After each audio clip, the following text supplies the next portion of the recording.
Hello, I'm Chris from the FPL Dude and welcome back to another Euro 2020 fantasy video for the 2021 season. In today's video I will be building that best predicted team to target Matchday 1 and Matchday 3. So this is a perfect video for every one of you using that limitless chip for Matchday 2. But even if you're not using that chip, you could potentially watch this video to get tons of information on fixtures and players to target. If you're new around here, please make sure to hit that subscribe button. Don't be afraid to give this video a thumbs up if you like it, and without further ado, let's start building that best predicted team. But to be able to build that best predicted team, I even built this spreadsheet of fixtures and teams to target, countries to target that might do good. I found two elite teams that have very good potential to do good in Matchday 1 and Matchday 3, that's Belgium and Netherlands. Netherlands and Belgium do have very good fixtures in both of these match days. This is the two teams that you want to target as well if you're using the limitless chip in Matchday 2.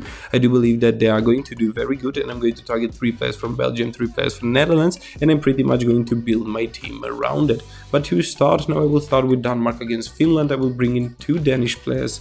It's Højbjerg and Meichel. I do believe that Meichel does have very good potential to do good, and Højbjerg as well.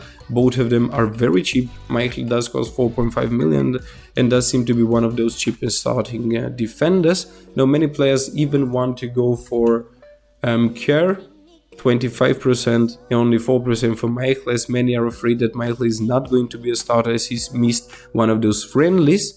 But I still believe that he is a very good player and that he's going to be a starter, and this is the main reason I go for Meichel. And I go for Meichel as well as because he does seem to have much greater attacking potential than Kjær has as well. He's very attacking minded fullback that does excellent defensive job as well. So the next team to target it is going to be Belgium. I'm going to target 3 Belgian players. The first one is Lukaku. He has had fantastic season with Inter Milan this time. He has done even very good for Belgium in the World Cup qualification and in the Nations League. I do believe that he is going to continue to do good now in this tournament. The next player to target is Yuri Tielemans. He is only 6.5 million, since he does seem to be one of those cheap starting midfielders playing for an elite team in a good group, and this is the main reason why I go for Tielemans. He even had very good season for Leicester himself as well. So he's selected only by 11%, so he's almost a differential player which could potentially do very good. The next player that I'm going to bring in from this team, it is going to be the defender Denier. I do believe that him as well has very good potential to do good. As I said, Belgium have very good fixture. They play against Russia in the first one at home, and it's Finland away in the second one. This is the main reason I'm targeting 3 players from this team, so they could just stay there, and I think that this team does not have any needs for using any hits as well. So no hits and only 2 transfers you could potentially do between Matchday 1 and Matchday 3, because if you use that limitless chip in Matchday 2, you can't use any transfers. You will have only 2 for Matchday 3. So you want to build a team that could potentially do very good for Matchday 1 and Matchday 3 as well. The next team to target are Austria. They play against Macedonia in the first one. I believe they play against Ukraine as well in the second one. So I'm going to target even 2 Austrian players. The first one is the midfielder Alaba. He's had wonderful season for Bayern Munich this season. He has scored tons of goals. He's been involved in a lot of assists as well. Even though he played as a defender, now he is actually allowed to roam much higher, and he plays as a midfielder, and he's even listed as a midfielder. He costs only 5.5 million. I believe that he has very good potential to do good, mainly because he has been a wonderful player this season and they do have wonderful fixtures. The next player to target, it is going to be the goalkeeper Bachmann. I do believe that he is a player to target, mainly because he himself have very good fixtures and he costs only 4.5 million, so he can be a backup to any other goalkeeper. Just don't bring in goalkeeper that plays on the 13th of June. So yeah, so they don't block each other. So you can potentially sub them out manually whenever when you feel like it, and at the end of the day, when the game allows you to do it. As for the next team to target now, it is going to be Netherlands. They play against Ukraine in the first matchday. They play against Macedonia in the matchday 3. This is the main reason that they are a very good team to target. I'm going to go for 3 of their players. The first one is Depay. The second one, it is going to be De Jong. This is the only player I'm a bit uncertain of. I think that he is a guaranteed starter, but he might not be the player that is playing 90 minutes, as I believe that he might just be rotated with Klaassen, as Klaassen as well is having a fantastic season. De Jong plays for Barcelona. He has not had that offensive role for Barcelona as he's having for Netherlands now, but I'm just unsure about this player. He is here because he is a player that I want to target from that country that seemed to be a guaranteed starter. If you have any better ideas than De Jong, please drop them down in the comment section as well, so our audience could potentially see that.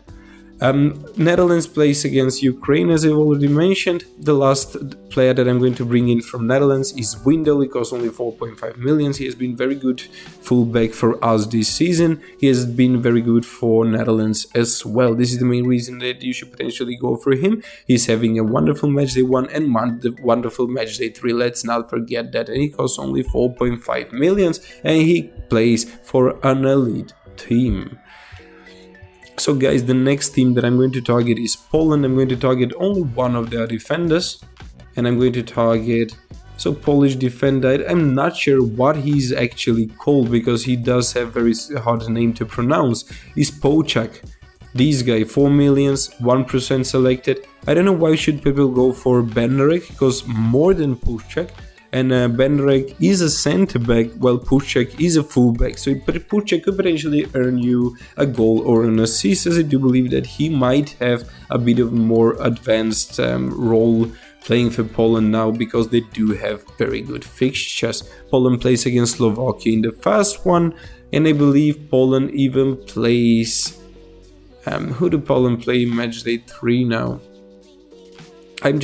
Sweden, that is. So Sweden are not known for scoring a lot of goals, so Poland could potentially earn a clean sheet in that one as well. The last team to target now, it is going to be Portugal. Portugal have one very good player you could potentially go for from matchday 1, that is Ronaldo. He costs 12 millions. Now I do believe that he is one of those best players to own now for this matchday. He is even playing very late as well. He plays on the 15th, so he can start on your bench. The pay could be the starter. Ronaldo should be on the bench. Then you can swap in Ronaldo with any of your players that is not performing that good or you're just not satisfied with.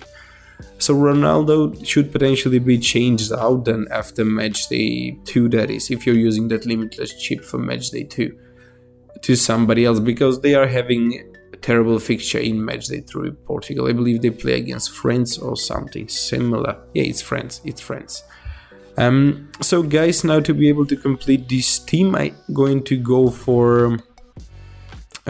actually going to go for one player that is playing the first match, that is Italia.